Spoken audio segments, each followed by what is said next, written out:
Hi, welcome to episode 277 of the Corner of Knit and Tea.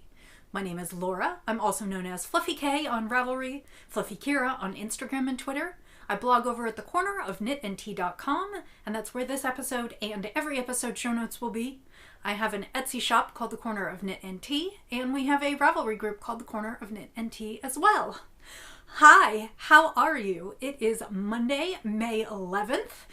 And we are surviving. We are on week 7 or 8 of staying at home.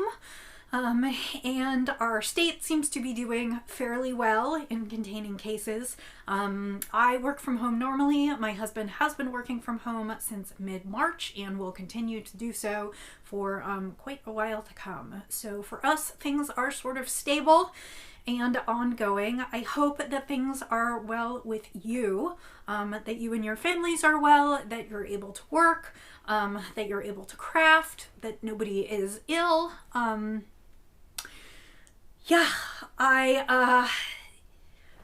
Another week. It seems almost surreal that things are going on out in the world and we just keep going, but I think that's what we have to do. There's no option to go back, so we just have to continue to go forward. One of the bright spots in my week this week is that Vogue Knitting has taken their convention virtual, and so from today through May 18th they are hosting a series of lectures, a marketplace. They had a keynote speaker this morning who was Clara Parks, and some other events going on.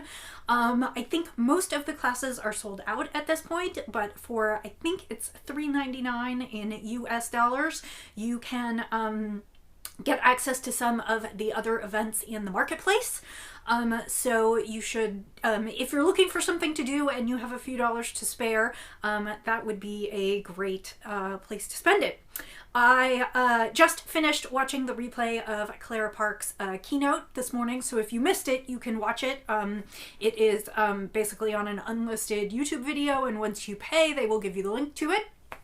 And it was just a really nice Clara's words about how knitting is what brings us together, and knitting will help us endure and keep us busy, and how we all have stashes made for just this purpose. And it was just nice to hear her speak, and nice to be a part of that. There are tons of classes later this week. I am taking a few on Wednesday, I believe. I'm taking a class with Stephen B. of Stephen B, the yarn store in Minnesota. He is quite the personality, and he focuses on unexpected color and pattern combinations, and I cannot remember exactly what the name of the class is, but I will talk a little bit about it next week. And then on Friday, I will be taking a class with Bristol Ivy, and she has produced one volume of Knitting Outside the Box, and I believe she is producing a second volume, and I cannot remember whether that's going out through Cooperative Press or Pom Pom. I think it might be Pom Pom. Bad podcaster for not bringing notes, but I have always wanted to take a class with her, so I'm going to watch one of her lectures on Friday. So that is kind of the outline of my week. Of course, there will be work and there will be crafting, but it's kind of fun to take part in a virtual knitting event, and it adds a little excitement to the week. I should also say that one of the things that I love about events going virtual, I would very much rather that we all be able to gather in person, but these virtual events are making it possible for me to do shopping and watching of things that I wouldn't otherwise be able to attend. It is unlikely, even if there weren't a pandemic, that I'd be able to attend, say, a Vogue Live in New York right now, but it is really cool that I get to see some of these classes online and get exposed to some of the vendors who are participating. So if you are able or are looking for something fun to do, that might be something you want to check out this week. So, how are you? I have been doing lots of crafting, not as much as I hoped this week to get through, but of course lots. I cast on one new project, but it's a small one, so I'm not going to completely count it. And in one of the nights where I was having trouble sleeping, I got a brainstorm about a new project idea that will inspire a spin, which I'll talk about today. So, let's get started. I should also say welcome to any new viewers, and if you are a returning viewer, welcome back. I'm so glad you've decided to join me today, and I hope you like what you see. As is normal for the podcast, I start with a little bit of chit chat and then I quickly move into what I am drinking. Today I am drinking organic sweet almond green tea from David's Teas. It came in this little sampler, and honestly I cannot remember whether I purchased this or whether friends and I exchanged little samplers, but this is green tea with almond flavoring. It doesn't have a list of ingredients. It looks like there are a few other things in there. It looks like there might be, well, there are definitely bits of almonds, and then it looks like there might be a few different kinds of flower petals. But their teas are quite nice. That's David's Tea. They are out of Canada, although they ship very quickly to the US. So if you are looking for something to add to your tea cupboard, David's Teas are delicious. I'm drinking that today in my roastery mug. The roastery is a Kansas City coffee company, and I am finding, even more so than ever, I am interested in supporting local businesses and enjoying using products from local businesses. This also has become a favorite mug because something about its ceramic nature keeps things hot longer. I find that a lot of my mugs tend to draw the heat out of the tea and kind of absorb the heat, but not leave it in the beverage. And this one, the whole mug gets warm and the tea stays warm longer. So that is delicious. It tastes like toasted almonds.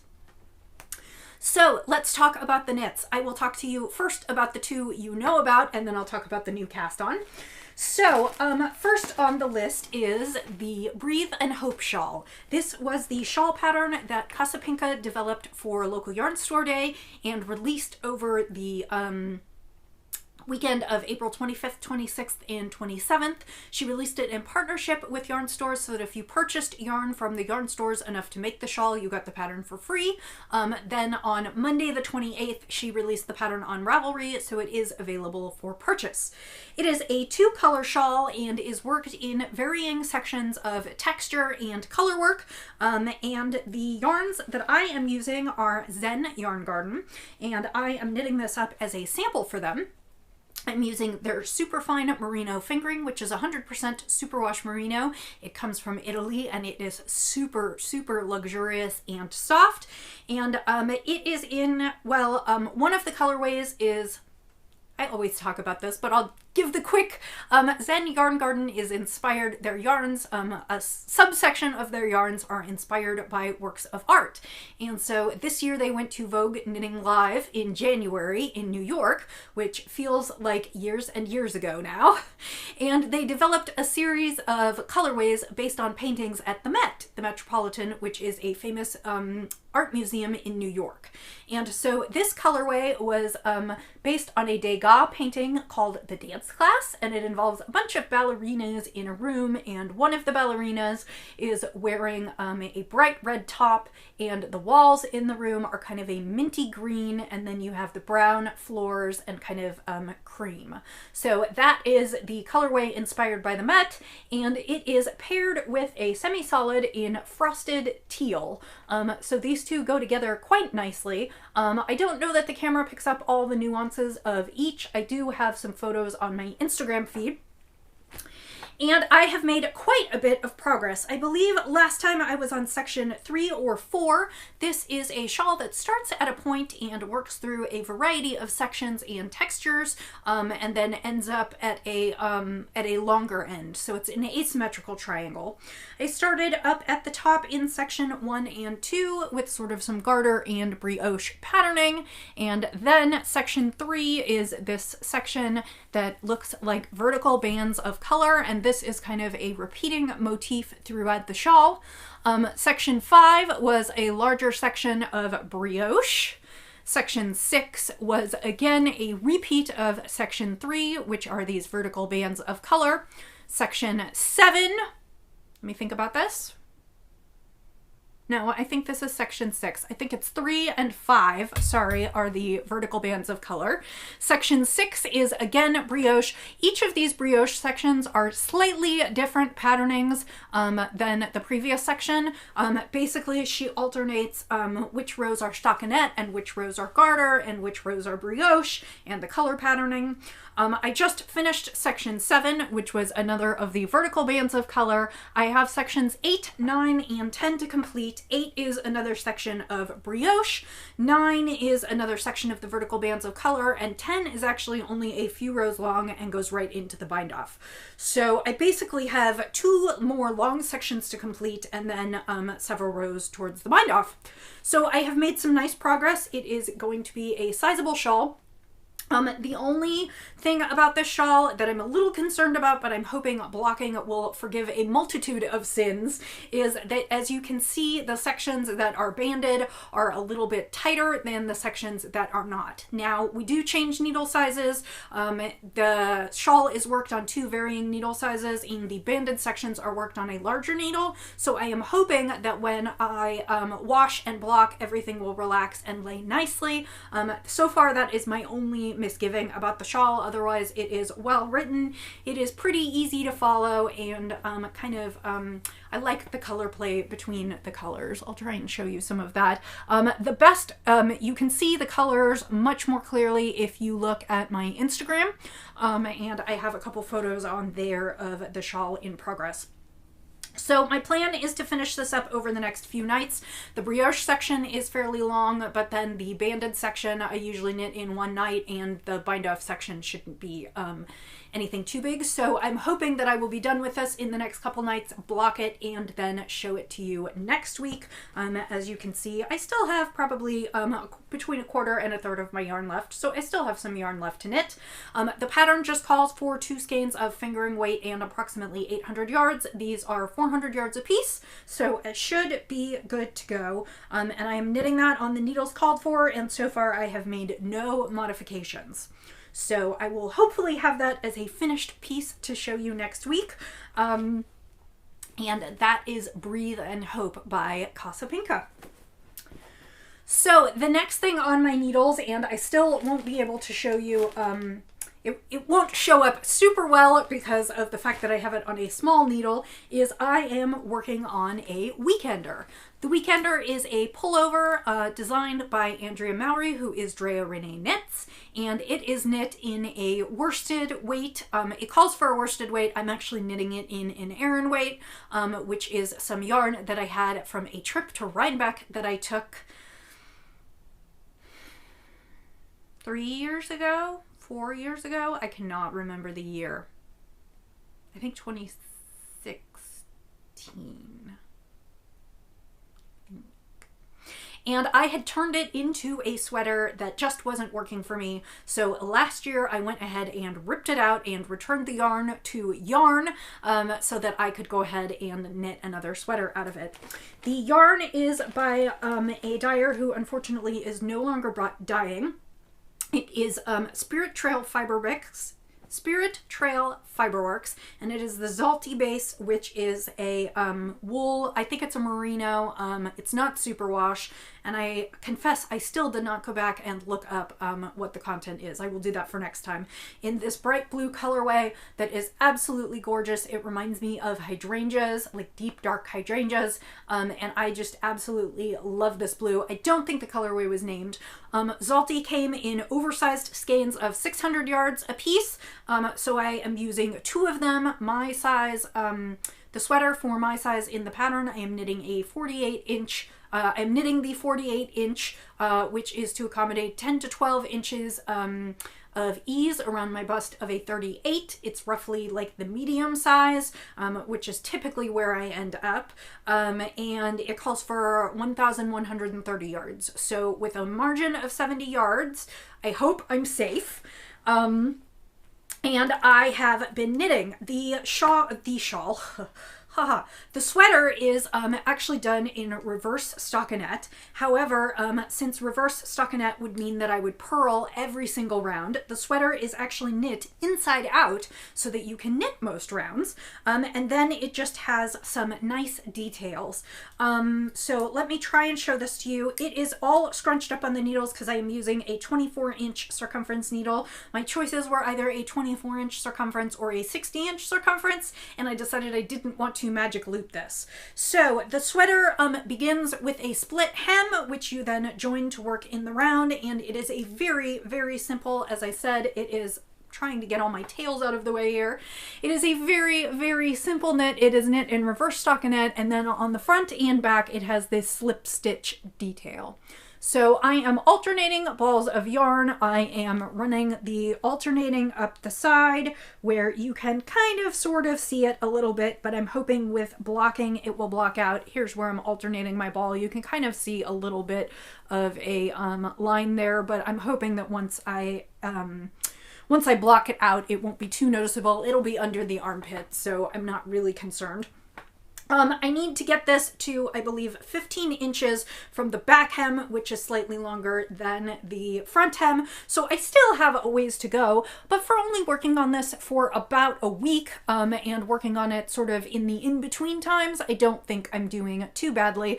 Even if I only knit up a few rows, it feels like I add another inch to the sweater, which is nice because it just, working with Aran weight yarn on size 8 needles makes it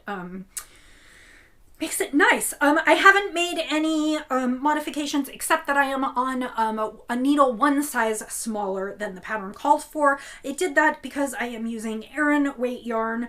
I will be super honest. I didn't swatch because I had the leftover gauge from my last sweater, and I looked at the gauge for this sweater, and my concern was that Aran weight yarn can be just a little thicker than worsted. It often knits up roughly the same, but I went ahead and went down one single needle size for the main body. And if the sweater ends up a little bit smaller, because as I said, it's a sweater that calls for 10 to 12 inches of ease, and 48 would give me 10 inches of ease on my bust. If I really lose just a little bit, an inch or two, I don't think it's going to be a real big problem. So I'm confident it will work out, but I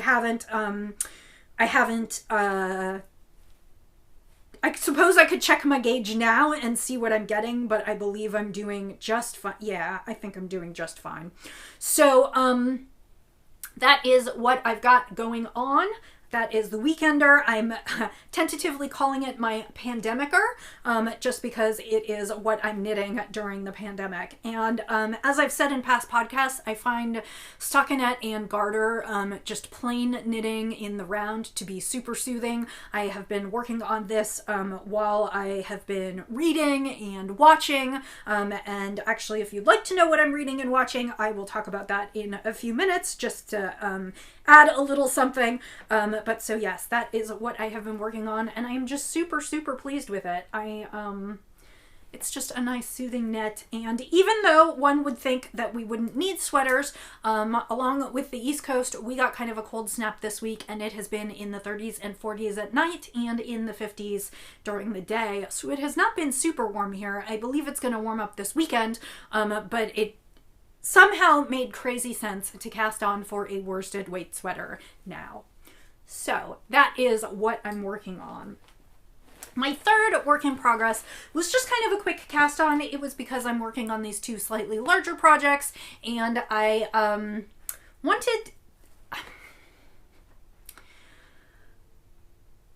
once told my sister, this was in relation to something bad that had happened to a friend of ours. I said, you know, bad things happen and I know how to knit. And that's kind of how I approach knitting as a comfort activity, both for myself and to make things for other people. And in this time, there is so little that I can do for most other people. that I decided that what I wanted to do was focus on some knitting for charity efforts. And I always try and knit a few things for charity during the year, but I feel like I have lots of yarn in my stash. I've been buying more yarn. I'm not as inspired to design right now, and I want to be sure that some of the projects that I'm knitting are for good causes and to go to other people. Also because I'm running out of room to cram yarn into. And finish projects. So I decided that I wanted to craft another hat for a cause that I really like, which is Hats Not Hate, or Hat Not Hate. It is an initiative by Lion Brand Yarns to promote anti-bullying. And the way they do this is they collect blue hats, which is the color for anti-bullying, and they distribute them for World Anti-Bullying Day, which takes place in October each year. And they started in 2018 and were successful in 2019. And for 2020, they increased their goal to receiving 100,000 hats donated by knitters. And I don't know, they suggested that if everybody knit 20 hats, it would be easy. And I don't know that I'll get 20 hats done, but I do have 3 or 4 hats put aside. I ordered some little Hat Not Hate tags, which I've been attaching to them. And so I decided that I would jump in and knit a hat for Hat Not Hate this week, and I would use someone else's pattern. So the pattern that I selected is Tied Knots. It is a free pattern by Justina Lorkowska, who is Letty's Knits on Instagram. And she has a number of wonderful patterns, but I had this one in my queue anyway because it's a free hat pattern that has some luscious cables. And to knit it, I am using a skein of my friend Christine's yarn, which is Treasure Goddess, and I think it's Treasured DK, but I can't remember. She has like different names for each of her yarns, but it is her DK base, and it is in this dark navy, which is kind of a semi-solid. The colorway, her theme is pirate named yarns, and so this is called Davy Jones Locker. And so I started the hat on Saturday. I got through the ribbing, and then yesterday I went through the chart, and I'm almost done with the first repeat of the chart. And as I said, this is just kind of a plain unisex hat with some beautiful cabling. And the yarn, it's a little hard to see because it's on the needles, but the yarn is coming out beautifully. The variegation makes it a little hard to see, but it does have really nice cable definition. And so I have done quite a few cables here, quite a few rounds of cables, and I have more, and I will be working on this hat to completion. The hat comes in one size. It is a free pattern, as I said, so it's only in one size. It is charted, although the repeats on the cables for the chart are fairly large, so I think you'd have a hard time sizing it up or down easily. That said, I am enjoying working on it, and I think it will be a nice unisex hat to donate and a nice size. I think it was written to be kind of a ladies medium hat. I am knitting it as written. The brim was on size 3 needles, and the rest of the hat is on size 6, and as I said, I'm using the DK weight yarn. So that is the other project that I'm working on. I hope to finish this week as well, so a label on it. And right now I am holding on to my hats, but I hope to send them a package with 3 or 4 hats in the next month or two. I need to toss the stash and see what other blues I have.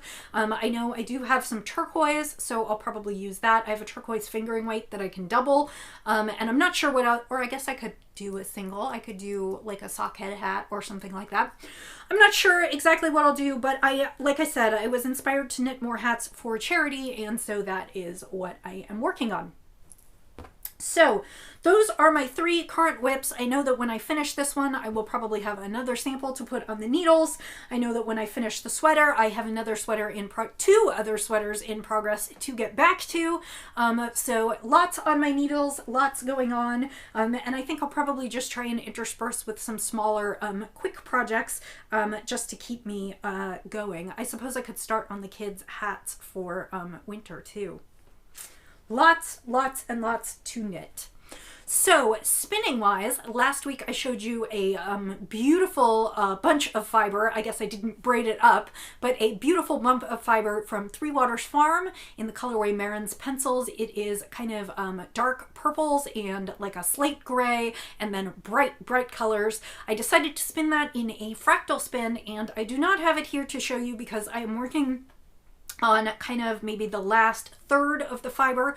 What I did is I split the braid in half lengthwise, so I split it into two equal halves, not down the vertical seam, but horizontally, and so all the hand motions.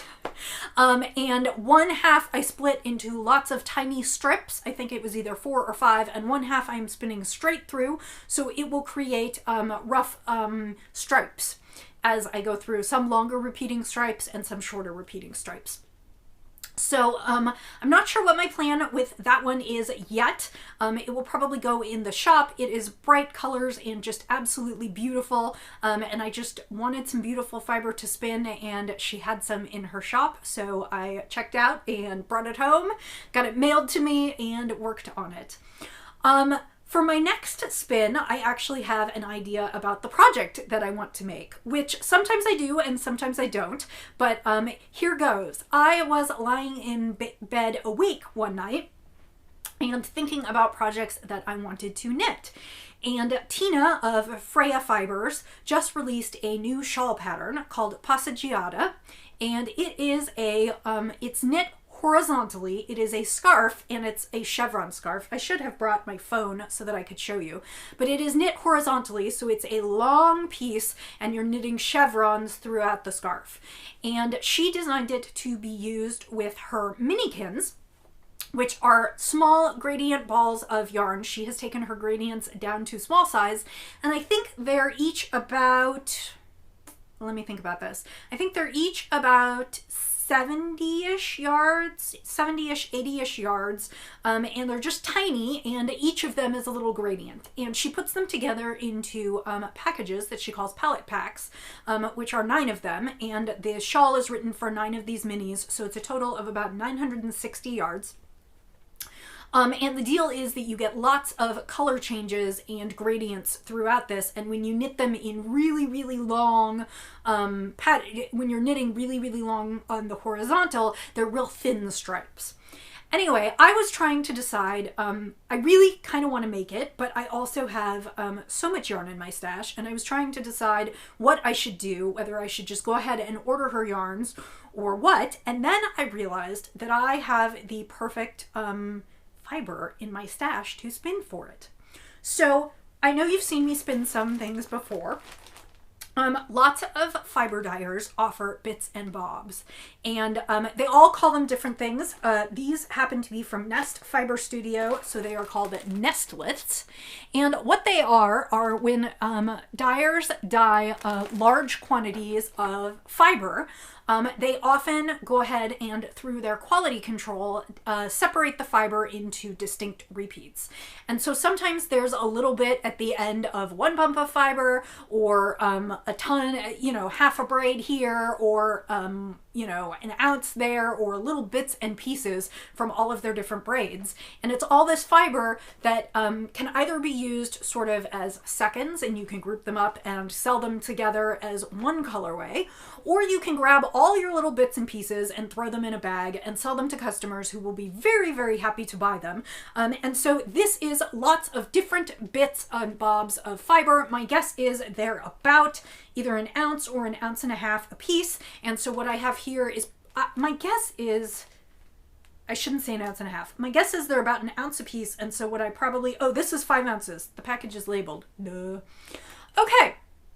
So this is 5 ounces of fiber. I actually have 2 of them. So my thought is, what I'm going to do is I'm going to spin these bits and bobs of fiber straight through and then knit my wrap, and I'll have all of my gradient colors through as stripes. So I'm going to spin all of these as singles. As I said, I'll spin the fiber straight through to keep the colorway repeats kind of long, but then when I cast on a long horizontal, probably a few hundred stitches, it will create almost pinstripes in this chevron type wrap. I will link it in my show notes. So this 10 ounces is going to be my next spin, and my hope is that I will get sufficient yardage. I should get more than I really need. The pattern calls for fingering weight, so I'm going to try and spin fingering weight singles. Hopefully they won't be too biased. I'll have to work more on my singles spinning. And it looks like these packages have some similar fibers in them. They're not all the same, but it looks like she was working with like similar bits and bobs of fiber as she was putting these packages together. I'm sure I bought them at the same time. So it will have, the colors will sort of go together in these. It won't be like a complete mishmash. And because it's all one dyer, it will kind of have a dyer sensibility. So that is my next spinning project, to be followed by knitting. Not that I need more knitting projects, but I do enjoy going through my stash, and I must have had these in my stash for several years now, so I'm very excited that I'm going to get to use them and for a project. Because a lot of times I spin without a project in mind, which is just fine, but it also creates more yarn, excuse me, for me to spin up, or more yarn for me to use. So I always like, if I can, spinning with a project in mind. So that is what's on my needles and spinning wheel. I continue apace on the crochet blanket. I'm not bringing it back every week because it's the same colors repeating over and over, and so I'm sure you do not need to see them every single week, but I am continuing on that project, and the balls of yarn that I have left are continuing to grow smaller, which is nice. My plan is to hopefully have that finished up by the end of June, so I still have a little ways to go to finish that, but I am enjoying working on that project. I think that's about it for today. Thank you for joining me. I hope that you are well and safe where you are, and that you are having some time to relax and craft, and that your crafting is helping to keep you sane during this so strange time. I hope that you are well until I see you next. Well, I hope you're well beyond then.